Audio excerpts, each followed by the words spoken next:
रामकृष्ण हरी मंडळींनो, माऊली कीर्तन सोहळा महाराष्ट्रातील सर्वात लोकप्रिय असलेले एकमेव चॅनल सप्ताह कीर्तन, भागवत कथा, हरिजागर व लाईव्ह कार्यक्रमाकरिता अवश्य संपर्क करा.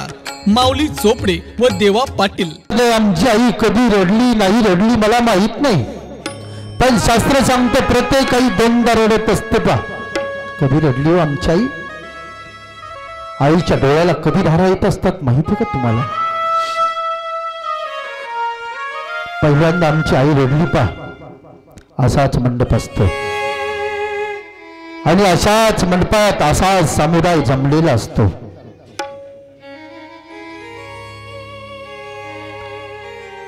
आणि मुलीच्या निरोपाच्या वेळेस ज्यावेळेस मुलीचं लग्न होते ना, आणि लग्न झाल्याच्या नंतर प्रथम अशा मंडपातून ती मुलगी आता वाट लावायची. आई मुलीच्या आजूबाजूला असते, लांबून लांबून आपल्या मुलीकडे बघत असते. त्यावेळेस मुलीची आईची नजरानजर होते. पा मुलगी धावत जाते आईकडे आणि कडकडून मिठी मारते आणि तिच्या हृदयाला पडते. त्यावेळेस आमची आई खळखळून रडते. दुःख झालं आमच्या आईला. का? माझ्या काळजाचा तुकडा आज परक्या घरी जातो. पुन्हा कधी रडली आमची आई? एवढं दुःख पुन्हा आमच्या आईला कधी झालं माहिती का? घरामध्ये लहान नेत्राच्या जीवाचा पाळणा केला, कडे खांद्या वागवलं, ज्या मुलाला दूध भरवलं, मोठं केलं, ज्या मुलाचं लग्न झालं, लग्न झाल्याच्या नंतर तो मुलगा बायकोचं ऐकून आईला भांडला. ज्यावेळेस मुलगा बायकोचं ऐकून आईला शिव्या देत असेल ना, त्यावेळेस आईचं हृदय भरून येते का? आणि तेव्हा आईला कळतंय की याने याच्या बायकोचं ऐकून मला शिव्या दिला. आईला समाजात रस्त्यावर रडता येत नाही, म्हणून आई एका कोणत्यात जाते आणि आई एकांतात रडते. एकांतात एकदा आमची आई लोकांतात रडली हो, पण एकदा आमची आई एकांतात रडली, एकटीच रडत होती. आणि दुःख सांगावे तर कोणाला सांगावे, गव्हाने बांधावे तर कोणाचं बांधावे? का? ज्याचं गव्हाने बांधायचंय ना तो आपलाच आहे. काय आईच्या भावना असतात नाही का? त्या आईचं आपलं कर्ज आहे. तुम्हाला सांगतो, आई जन्म देते, आई लहानाचं मोठं करते, आणि आपण आईचं सोडून बायकोचं आणतो, बायकोच ऐकतो. का? आई कशाने मिळतो? बायको ही पसंतीची वस्तू, लक्षात घ्या. मग पसंतीच्या वस्तूमुळे, आणि आई ही पुण्याने मिळत असते. पसंतीच्या वस्तूमुळे पुण्याने मिळणाऱ्या वस्तूचा धिक्कार करायचा कोण्या शास्त्रात हे? अहो, ज्यावेळेस तुम्ही जन्म घेतला ना, ज्यावेळेस आपण जन्माला आलतो त्यावेळेस आपल्या जवळ कोण होतं माहिती तुम्हाला? आपल्या जन्माला आल्याबरोबर आपण पहिल्या श्वासाला आरंभ केला आईच्या चेहऱ्याकडे बघून. आपल्या पहिल्या श्वासाला सुरुवात झाली आईचा चेहरा बघून. हा नारदा, त्या आईचं ऋण आपल्याकडे म्हणून अंतिम श्वासाला आपण आईच्या जवळ असणं गरजेचं आहे. ज्यावेळेस आई म्हातारी होईल, आईला उठलेलं बसता येणार नाही, त्यावेळेस मुलाने आईच्या जवळ राहिलं पाहिजे. आणि आईने ज्यावेळेस अंतिम श्वास, लक्षात घ्या, शेवटचा श्वास जर आईने आपल्या मुलाच्या चेहऱ्याकडे बघून सोडला ना, तर तो मुलगा असणारा आईच्या ऋणातून मुक्त झाला. आईचं कर्ज आहे आपल्या, हो, ते कर्ज आपण फेडलं पाहिजे. कोण आहे आई? आई ही घरातलं मांगल्य आहे आणि बाप हा घराचं अस्तित्व आहे. घराला सोबत आईमुळे, आई ही घरातली देवी आहे, देवी.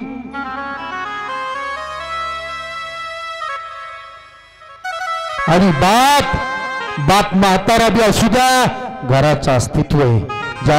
ज्या माणसाचे आईबाप जिवंत आहेत, बघा त्यांचं जीवन.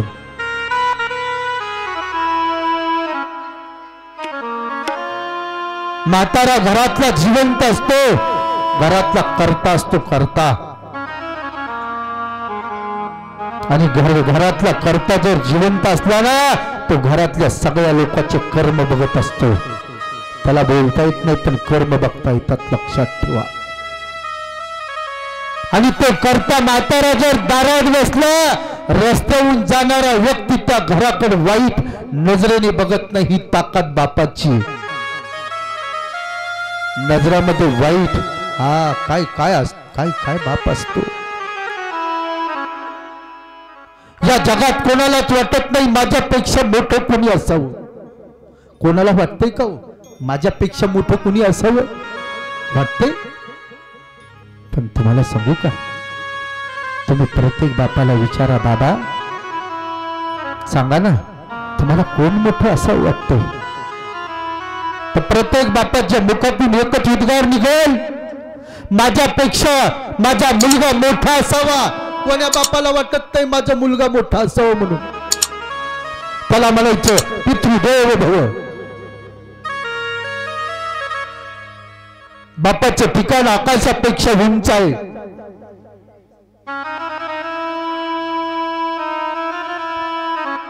ज्यावेळेस आपण लहान होतो तर स्वतःची कमाई नव्हती पा, त्यावेळेस आपल्याला कोण बरत होतो? बापाच्या कष्टावर आपण मोठे झालोच नाही का?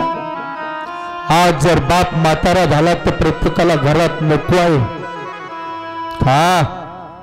का अरे आतापर्यंत तू त्याच्यावर जगलास, त्याने तुला लहानाचं मोठं केलं, त्याने तुला भरवलं. काही जीवन आहे हो माणसाचं. दारामध्ये एखादं झाड येतं, झाड, आणि ते झाड फळ देत होतं. कालांतराने ते झाड आता कोरड झालेलं आहे. अंगणातलं झाड जर कोरड झाले तर मग ते तोडायचं का? अरे तसंच आहे बाबा. ते झाड जर फळ देत नसेल ना, न देऊ दे, पण उन्हाळ्यातली सावली तर देईल. तसं बाप कमाई होती तोपर्यंत बरं होतं नाही का? पण आज त्याची कमाई संपली, त्याला घराच्या बाहेर काढायचं नाही का? माझ्यासोबत एक गोष्ट घडलेली. मी ज्यावेळेस परभणीला राहत होतो, आजूबाजूच्या लोकांना बोलत होतो, मला नाद बोलायचा. तेवढ्यात एक माणूस बाजूला असा कोंबड्यात बसला होता, दुःखी होता, विचारात होता, रडत होता. मी त्याच्या जवळ गेलो, त्याला विचारलं, बाबा काय झालं? तुम्हाला महाराज तुम्हाला सांगू का काय झालं? महाराज मला जगा वाटत नाही हो. ते म्हातारं मला बोलत होतं, महाराज मला जगा वाटत नाही. काय झालं तुला? त्याच्या जीवनातली व्यथा त्याने सगळी मला सांगायला सुरुवात केली. महाराज माझी फार गरिबी आहे, पण माझी गरिबी असताना मी आणि माझ्या बायकोने लोकांच्या शेतामध्ये कबाड कष्ट केले. कोणाच्या वावरातल्या कोणाच्या बराशी खाल्ल्या. माझ्या बायकोने लोकांची धुणे भांडी केली. आणि मला एकच मुलगा आहे, त्या मुलाला शिकवलं, त्याला लहानाचं मोठं केलं, शिकवलं महाराज. त्याला नोकरी लागली आणि तो पोलीस भरतीत झाला. आज तो नोकरीला आहे. मी म्हणलं तुझ्या कष्टाला फळ मिळालं. तो ज्याच्यासाठी केलं ना त्याला नोकरी लागली, मग यात काही दुःख आहे? तो म्हणला समोर तर ऐका, अजून काही घडलं. सांगत होता तो, महाराज सांगू का तुम्हाला, तो मुंबईला होता, आता तो परभणीला आला. तो पोलीस क्वार्टरला बायको आणि ते दोघं राहतात. मी त्याच्याकडे गेलो, त्याला बोललो, हो बायू रामू चल. तो आता घरी यायला तयार नाही. तो म्हणला नको, आपल्याला घर नाही, झोपडी आहे, मी त्या घरी येणार नाही. मी माझ्या मुलाला सांगितलं, रामू आज झोपडी पण माझ्या मनगटात ताकद आहे, आपण घर बांधू, पण तू चल ना, तुझे काही पैसे माझे काही पैसे. रामू अरे जी आई, अरे तुझी आई नाही का? आई तुला पाहण्यासाठी तरफडते रे. रामू एकदा तुझ्या आईला भेट ना. तो म्हणला मला नाही यायचं, मला नाही भेटायचं, जा तुम्ही, मी वापस आलो. त्याची आई विचारत होती, रामू काय बोलला? माझं अंतकरण भरून आलं महाराज, मी काय सांगू तिला. पण एकदा पुन्हा मी त्याला भेटायला गेलो. त्याची तिथे भेट झाली नाही म्हणून मी त्या पोलीस स्टेशनला भेटायला गेलो. पोलीस स्टेशनच्या आत गेलो तर दुसरे पोलीसवाले मला धक्के देऊन बाहेर बाहेर धक्के देऊन काढत होते. ज्यावेळेस मला धक्के देत होते ना, ज्यावेळेस मला ढकलून बाहेर काढत होते, तेवढ्यात माझ्या मुलाने माझ्याकडे पाहिलं आणि त्या बाकीच्याला आवाज दिला, म्हणला ए थांबा, त्यांना धक्के देऊन मारून बाहेर काढू नका, थांबा थांबा.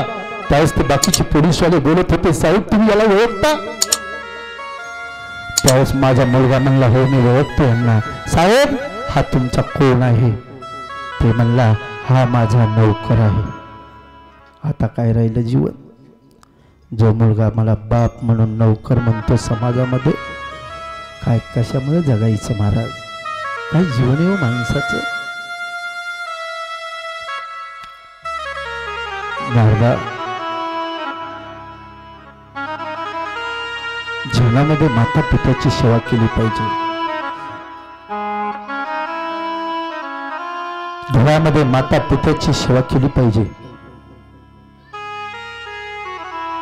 तुम्हाला सांगू का, तुमच्या घरामध्ये जे आई वडील असतात ना म्हातारी, त्यांना अन्नाची गरज नाही हो.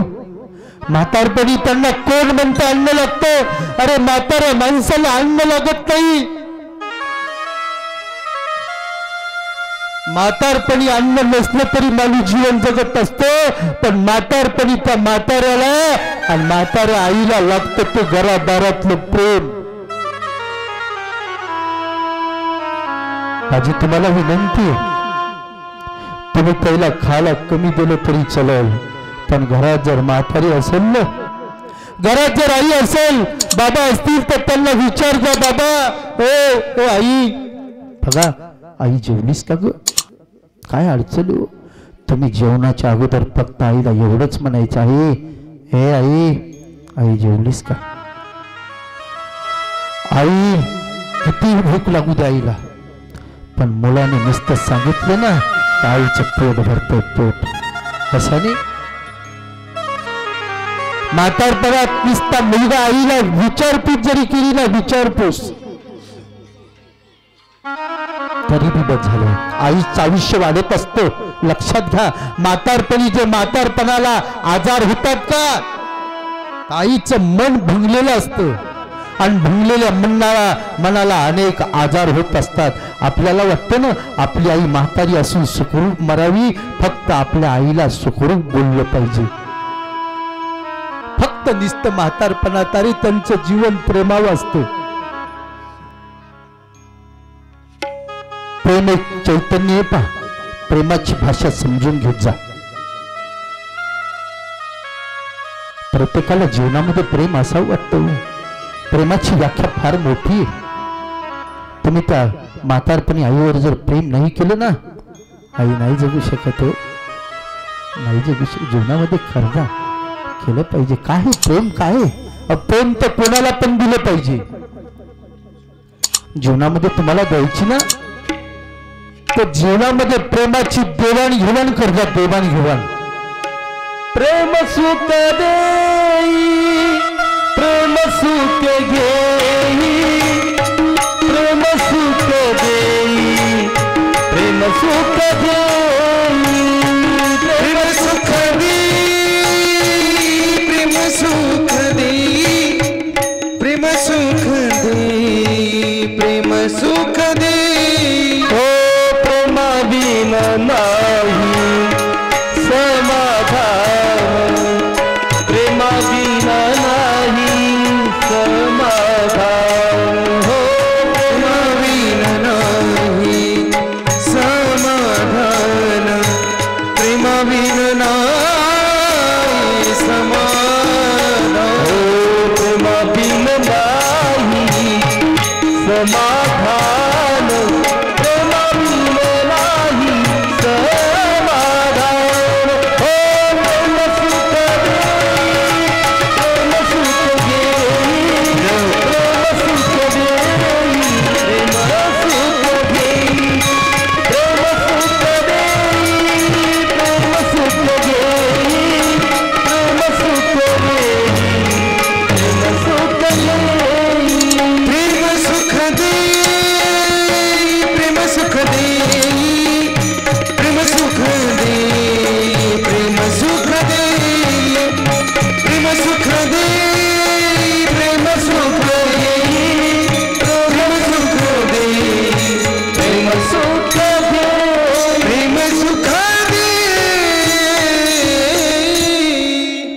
माणसाचं शरीर अन्नाने पुष्ट होत नाही, माणसाचं शरीर टॉनिकने पुष्ट होत नाही. या शरीराला पुष्ट होण्यासाठी लागतं ते प्रेम.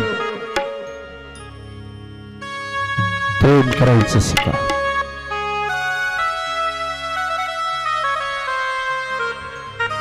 एक भिकारी असा रस्त्याच्या कडेला उभा होता पहा, आणि एक माणूस पलीकडून येत होता.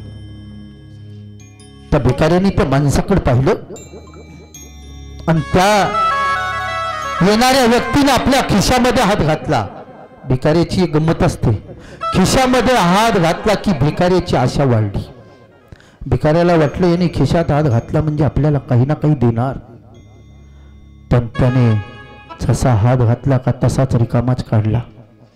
भिकाऱ्याची आशेची निराशा झाली. भिकारी त्या व्यक्तीकडे बघत होता, तो माणूस त्या भिकाऱ्याच्या जवळ आला आणि त्या भिकाऱ्याचा हात धरला. आणि त्या भिकाऱ्याला तो व्यक्ती बोलत होता, बाबा मला तुला 10 रुपये द्यायचे होते, पण सांगू का तुला, माझं जे पाकिट आहे का ते मी घरी विसरलो, म्हणून माझ्या खिशात काही नाही. आणि असा हात पकडला, पण उद्या आलो ना तर 100% मी तुला 10 रुपये देईल. त्या भिकाऱ्याने त्या व्यक्तीचा असा धरलेला हात आपल्या डोळ्याला लावला आणि त्या हाताचं चुंबन घेतलं. त्या भिकाऱ्याच्या डोळ्यातून अश्रू वाहत होते. तो भिकारी असणारा रडत होता आणि तो भिकारी बोलत होता, साहेब मला पैसे नाही पाहिजे, तुम्ही जर कधी रस्त्याने आलात ना, अवल्या हातात कधी 10 आले, 20 आले, 100 आले, 500 आले, पण खरं सांगू का, आतापर्यंत या भिकाऱ्याच्या हातात हात कोणी दिला नाही. तुम्ही माझ्या हातात हात दिला नाही का, मला पैसे नका देऊ, पण आला गेलात ना तर कधी माझ्या हातात हात द्या, बस मला प्रेम द्या, प्रेम. बघा, रस्त्यावरच्या भिकाऱ्याला सुद्धा वाटतं की देणाऱ्यांनी पैसा देण्याच्या अगोदर आपल्याला प्रेम द्यावे, तसं आई वडिलाला सुद्धा वाटतं मुलाने खाऊ पिऊ घालण्याच्या अगोदर प्रेमाने चांगलं बोलावं. प्रेमा प्रीतीचे बांधले, प्रेमा प्रीतीचे बांधले, हो प्रेमा प्रीतीचे बांधले, प्रेमा प्रीतीचे बांधले, प्रेमा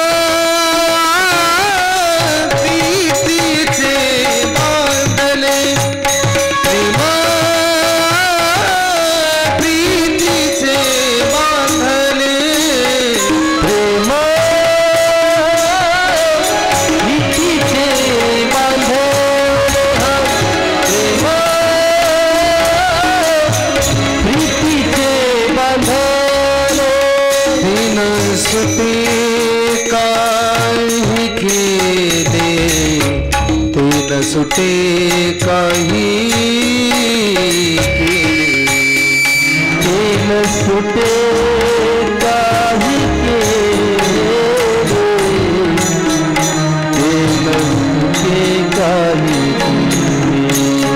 प्रेमा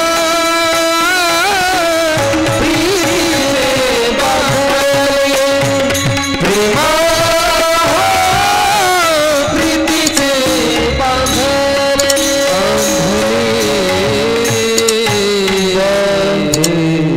शिवपुराणात सांगितलं, तुम्हाला द्यायचं असेल तर एकमेकाला प्रेम द्या, प्रेम. प्रेमाची भावना, प्रेमाची व्याख्या, प्रेमाचा उदारपणा समजून घ्या.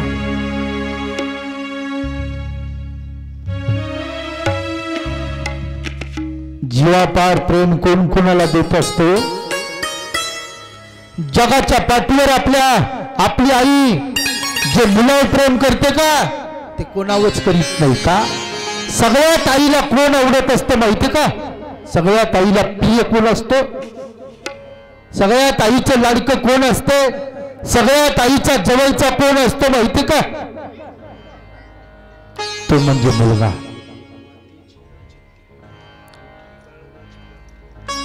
मुलाशिवाय कोणीच व्हायचं. ती आई आपल्या मुलाला घडवत असते बरं. ती आई आपल्या मुलाला उपदेश करत असते.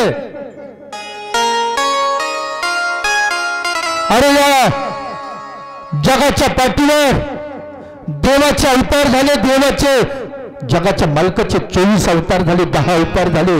ते पण माझ्या आईच्या पोटी झाले, आईच्याच मांडीवर खेळले. म्हणून आई महाने देवाला पण अवतार घ्यावा लागतो, तो आमच्या आईच्याच पोटी. जगात आईसारखं दैवत नाही.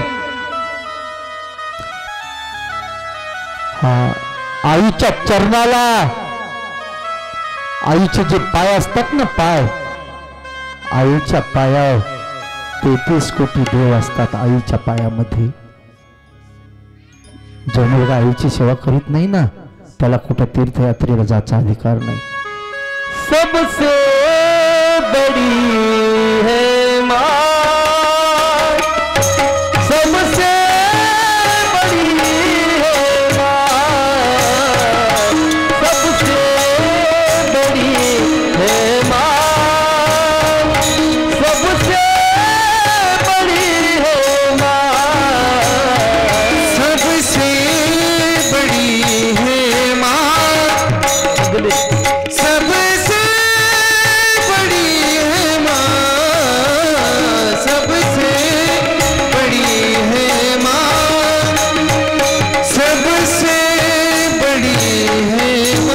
सबसे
सबसे बड़ी है मां.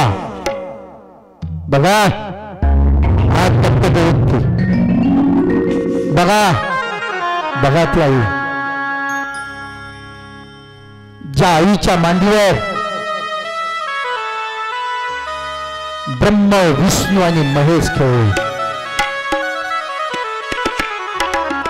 आणि त्या ब्रह्म विष्णू महेशाचा समुदाय तिघाचा अवतार त्या आईने दत्तात्रय रूपाच्या आईच्या पोटी दत्त जन्मले, आईच्या पोटी सगळ्या देवाचा देव. पण तिला कोणाचा जन्म कोणाच्या पोटातून घ्यावा लागला? देवाला जरी अवतार घ्यावा लागला ना, तो आईच्या पोटातून. आई किती महान आहे. म्हणून शास्त्रात सांगितलं, प्रथम तुम्हाला देव दर्शन घ्यायच्या अगोदर आईचं दर्शन घ्या. कुठे जर तुम्हाला तीर्थाला जायचं असेल तर अगोदर आईच्या चरणाचं तीर्थ घ्या. आई आपण तीर्थ नाही घेणार, पण चरणाला स्पर्श करायला त्या आईच्या काय हरकत आहे? मग जगात तुमच्या किती मोठं संकट असू द्या, आईच्या चरणाला जर स्पर्श केला ना, तर त्या संकटाची ताकद नाही तुमच्या घराकडे यायची.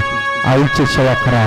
आणि ज्या घरामध्ये माझ्या आईची सेवा घडते ना, ज्या घरात माता पित्याची सेवा घडते ना, ते घर घोर आहे बरं काय. आणि ज्या घरामध्ये आई बापाचा तिरस्कार केला जातो, आई बापाची सेवा घडत नाही, ते घर नाही, त्याचे मसनवाटे झाले, मोठमोठाले वाडे, काही फायद्याचे नाहीत. काय फायदा आहे का? तुम्हाला सांगू का, मंदिर किती मोठं असू द्या, पण त्या देव नसल्यावर त्या मंदिराला शोभा आहे? तसं घर किती मोठं असू द्या, त्या घरामध्ये जर आईबाप नसले ना, विचारा. अरे ज्याचे आईबाप जिवंत नाही त्याला विचारा. जीवनामध्ये फार महत्व आहे बरं. हा, त्याच्या पुढे चला. आई बापाची केलं काशी आणि त्याने न जावे तीर्थाशी. हो माय